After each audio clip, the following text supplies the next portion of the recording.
अस्सलाम वालेकुम जी। Second year बेटा, आपका इंट्रोडक्शन हो चुका है। आपने 2 वीक्स कॉलेज में पढ़ा है। आज ऑनलाइन क्लास का पहला लेक्चर है।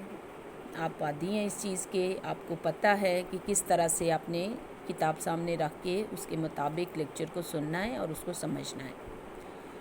जो लास्ट क्लास आपकी हुई थी उसमें आपको मैंने बुक भी दिखा दी थी, और जो स्पेशली एक बात बताई थी वो क्या थी कि आपने बुक ख़रीदते हुए इस डेट को जहन में रखना है। फिर बहुत से बच्चे ऐसे थे जिनको ये थोड़ी पुरानी बुक मिल रही थी।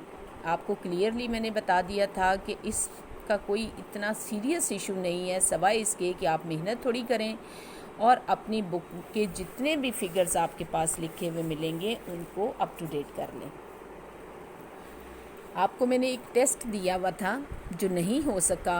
आज मंडे को आपका टेस्ट था और उस टेस्ट के लिए आपको क्वेश्चंस मैंने निशान लगवाए हुए थे। मेरा ख्याल है आप सबके पास होंगे। 18 क्वेश्चन थे जो मुझे याद आ रहे हैं। अगर किसी बच्चे को कोई कन्फ्यूजन हो तो वो दोबारा पूछ सकते हैं।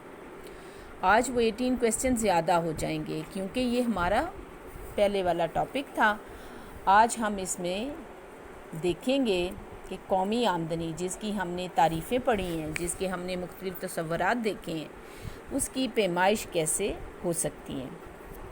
पैमाइश का मतलब क्या है कि कौमी आमदनी कितनी है, रुपए में या हकीकतन। तो दो इसकी क्योंकि डेफिनेशंस हैं।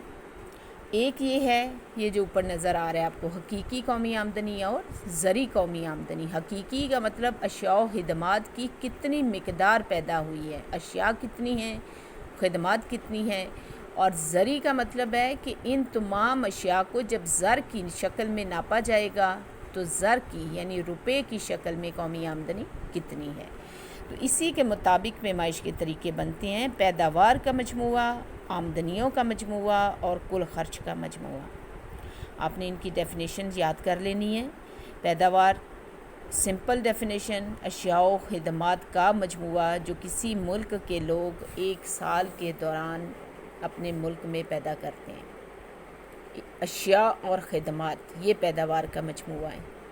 फिर इनकी बाज़ारी कीमत के लिहाज से हमने टोटल मालियत लेनी है। ये उसने क्लियरली आपको बेटा बता दिया है कि ज़री शोबा, उसमें क्या क्या शय होती हैं, सनती शोबा, उसमें क्या क्या चीज़ें हैं, खिदमात के तमाम मदारे, उनके तमाम मुनाफ़ाजात, खिदमात अंजाम देने वाले तमाम लोग और उनके मुआवजे। तो इन सब को 4 चीज़ें हैं इसमें। 4 आपने पॉइंट्स दे के उनको जमा करना है। तो ये आपकी अशिया की शक्ल में पैदावार का मजमुआ आ जाएगा। इन तमाम अशिया को बाज़ारी कीमतों पर जब आप एनालाइज़ करेंगे, बाज़ारी कीमतों से इनको ज़रब देंगे। ये देखो टेबल बना हुआ है। टेबल को ऐसा याद नहीं करना, ये आपकी समझ के लिए है। यानी कितनी गंदम हुई, उसकी कीमत क्या है, कुल मालियत क्या है। तो ये आपके पास कौमी आमदनी आ जाएगी पैदावार के मजमुए की शक्ल में। ठीक है, इसकी इख्तियातें आपने पढ़नी है। गंदम से क्या बनता है, रोटी बनती है, मैदा बनता है, आगे और बहुत सी चीज़ें तैयार होती हैं, बेकरी में इस्तेमाल होती हैं। तो अगर आप गंदम को भी 30 करोड़ का लिख लें, फिर रोटी, आटा, मैदा और इससे बनने वाली प्रोडक्ट्स को लिख लें, तो ये डबल काउंटिंग हो जाएगी। या तो आप गंदम को गिने या गंदम से बनने वाली तमाम बाकी अशिया की मालियत को निकालें। समझ आ गई? ये आपकी दोहरी गिनती है, डबल काउंटिंग से बचना है। आपने इस बात का ख्याल रखना है। जैसे कपास है, कपास को गिन लें, जमा कर लें ज़रब दे के, या कपास से बनने वाला जैसे खेस हैं, रज़ाइयाँ हैं, कपड़े हैं, बेशुमार अशिया हैं, उनको जमा कर लें। तो या करेंगे या कपास को या उसकी प्रोडक्ट्स को। ये नहीं है कि आप सबको एक ही दफ़ा में यहाँ भी ला लेंगे और फिर अलग से कपड़े की कीमत भी लिखेंगे, ऐसा नहीं होता। ठीक है, इसको कहते हैं दोहरी गिनती से बचना। आमदनियों का मजमुआ मैंने आपको बताया था। डेफिनेशन पढ़ते हुए आपने देखा है कि एक तारीफ़ थी कि फ़र्द की आमदनी उसकी अपनी कमाई हुई दौलत या उसकी जायदाद से हासिल होने वाला रुपया है। तो कौम की आमदनी तमाम अफराद की आमदनियों का मजमुआ है। تو وہ جو تمام افراد جو کام کرتے ہیں وہ 4 حیثیتیں رکھتے ہیں. بہت دفعہ پڑھا ہے آپ نے. ان کو 4 عاملین پیدائش کہتے ہیں: زمین، محنت، سرمایہ اور تنظیم. ان چاروں کو جب معاوضے ملتے ہیں تو ان معاوضوں کو جمع کر لیں تو یہ آمدنیوں کا مجموعہ ہو جائے گا.